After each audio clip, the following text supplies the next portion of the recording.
One of your first responsibilities as an interest or a new member is to recognize hazing actions. Hazing happens in many forms, and they are not actions we condone within the FSL community here at UAB. First, let's review the Alabama hazing law. We pulled out some of the most important pieces of the law for us to focus on. The top box indicates that hazing can occur when you encourage, aid, or assist any other person thus offending, which means that you don't actually have to be the person doing the hazing to be in violation of the Alabama hazing law.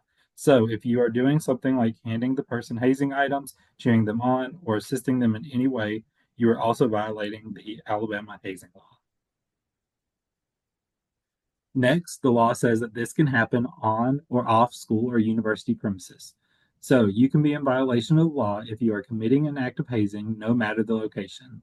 Finally, the last part. If acting alone or with others, which means it can be a group of people hazing others or it can be one person. Next, we'll talk about the UAB hazing policy. Again, there are some pieces pulled out to draw your attention there. The first portion says that an individual student who is in violation of the hazing policy may be disciplined according to UAB's procedures. So, not only can your organization be found in violation of the policy, but so can individuals. The second part is similar to the Alabama law about one individual or multiple. It can be the whole organization, just a few people, or only one person. The last part is important. A person is in violation of this policy if they either require or compel. What this means is that what someone says doesn't have to be, if you don't do this, you'll get kicked out of the organization. But it could sound more like it would make all of the members really happy if you would do this.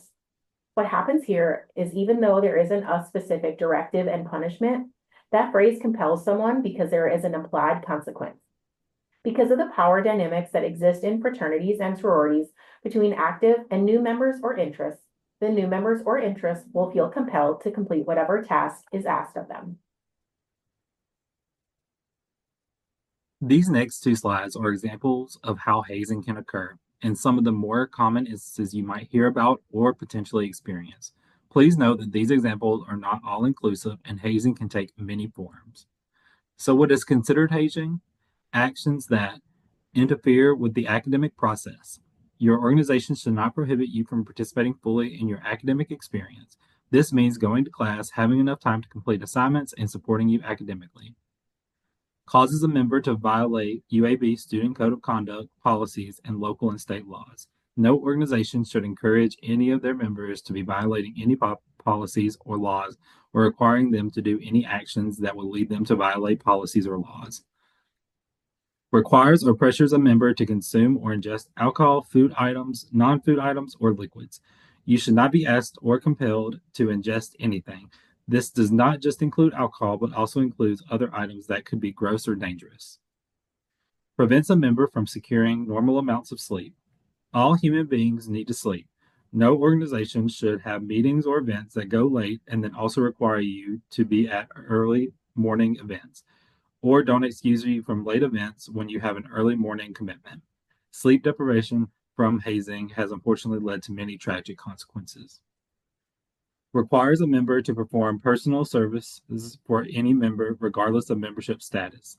This situation may occur if a member is asked to clean the house or apartment of older members, buy them dinner, or do their laundry. One thing to remember is that hazing can happen to anyone, not just new members or interests. For example, an active member may be hazed if they are required to be a designated driver for other members as a consequence of an action the fraternity deemed out of line. Is sadistic. Treats a member in a subhuman manner. All new members and interests are human beings and deserve to be treated with respect. Is illegal. Including the use of drugs or alcohol or committing a crime such as stealing or vandalism. Similar to the bullet above, no organization should encourage any of their members to be violating laws or requiring them to do any action that would lead them to violate laws. Anything that places a member in physical danger or in jeopardy of losing their life. No one should ever be doing anything that would cause anyone to intentionally be put in physical danger or could cause them to lose their life. places severe emotional stress upon a member. Hazing is not always physical, it is psychological too. The new member or intake process should be a time of learning and meeting new people. It should not cause undue stress on anyone. Requires a member to be present at activities for unreasonable amounts of time. While joining a fraternity or sorority is a time commitment, you should not be expected to be committing to anything unreasonable. You still need to have plenty of time to commit to academics, sleep, eat, bathe, visit friends and family, and do other things you enjoy. No organization, no matter how much you love it or want to be a member, should take away from any of your normal activities.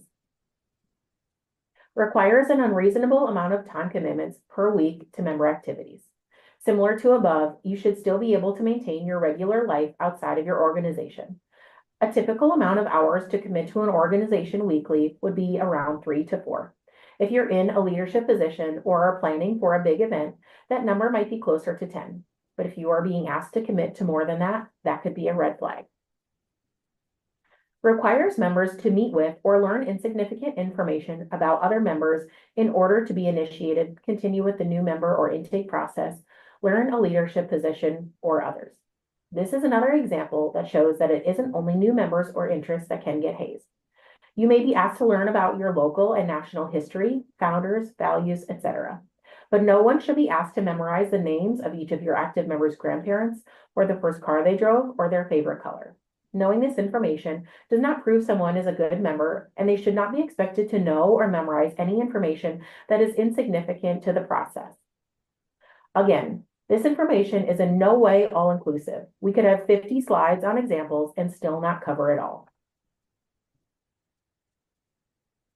Please, if you have questions, ask. We are more than willing to have a conversation with you about your experience or how to help build brotherhood and sisterhood without the use of hazing activities.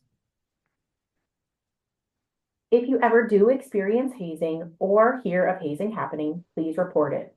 We strive to make the UAB FSL community a safe place for everyone, and hazing has no place here. Listed here are ways you can report hazing.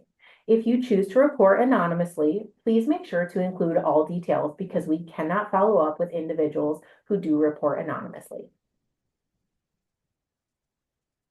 Let's now talk about who is required to report hazing. You may think that only the person who experienced hazing is required to report. There are many more people involved that have a duty to report hazing, in addition to the person who experienced it.